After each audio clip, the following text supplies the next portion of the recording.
everybody, this is Sam from Our Edible Suburb and Our Simple Sustainable Life. I'm down here on a hot August afternoon looking over things in the garden. I really came down here to clean some things up, to get ready to start planting, getting serious about the fall garden. But as is often the case, I got sidetracked.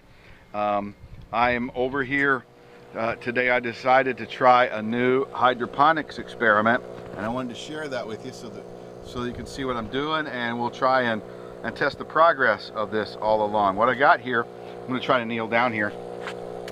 This is a very simple deep water culture system. You can see I've got two 4-gallon tubs. They're just totes. I bought them at a dollar store for just, I don't know, $2 or $3, $4 a piece. So they were really cheap. Drilled some 2-inch holes in the lid, and I've used these before. These are not brand new. These are experienced, so I know that they work. And what I want to try to do is grow some late season squash and cucumbers, and I'm taking a risk in getting them out in August because it's going to be really hot right now. But before these squash are done, these are winter squash, I'll tell you about them in a minute. Before they're really done, we could have frost. But what I'm hoping is that they'll be outside long enough to get pollinated, and then if it starts to turn cold, I can pick the whole unit up and take it into my hoop house where they'll finish off.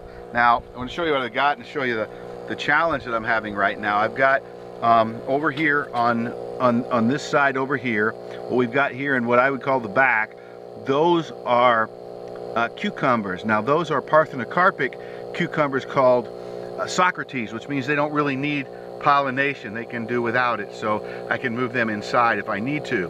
But right out here in the front, I was going to put some zucchini, but I didn't have any started. This is a spaghetti squash, and it's going to be a real big challenge because it's kind of a long season. These probably wouldn't be ready till the end of October, maybe early November. So I'm hoping they get pollinated and that I'll be able to get them inside. They are a bush variety called Tivoli, so they're not going to wind their way. They're not going to wind their way up here through the strings and create a problem for me. Same thing over here. Same thing over here. I've got on this side, back over here, those are a bush variety butternut squash called butter bush, and these are, I don't remember what kind of acorn, but these are an acorn squash. Again, a short season bush variety. Show you something else that's going on. You see those look kind of feeble right there. They're going through some transplant shock, which could be a problem. But it's an experiment, and it will either work or it won't. Sometimes we have to learn. If I waited till it was really cool, I'd be doing this at like 4 in the morning, and that's not going to happen in my world. But it's a real simple process. Put the water in. I adjusted the pH and put 3 bubblers in each one of these tubs. Now that's a lot of oxygenation for a 4-gallon tub, but I figure that with this heat, these plants are going to need all the oxygen they can get. I'm going to believe that by tomorrow morning they will have survived this. They will have survived this transplant shock and be okay. If you decide to do this at home, I'm not going to tell you at this stage what nutrients to use or what nutrients I recommend. I'll be doing the hydroponics and aquaponics sessions a little bit later, and I'll give you more detail then. Just wanted you to see it. If you've got any thoughts, if you've had good luck or bad luck with hydroponic deep water culture squash and cucumbers, let me know.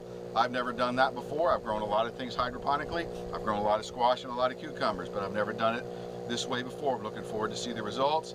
If you've got any comments, drop them down. If you've got any questions, send them to me either in the comments section below or send them to samburtononline@gmail.com, and I'll be happy to answer any of those questions for you. Thanks for watching.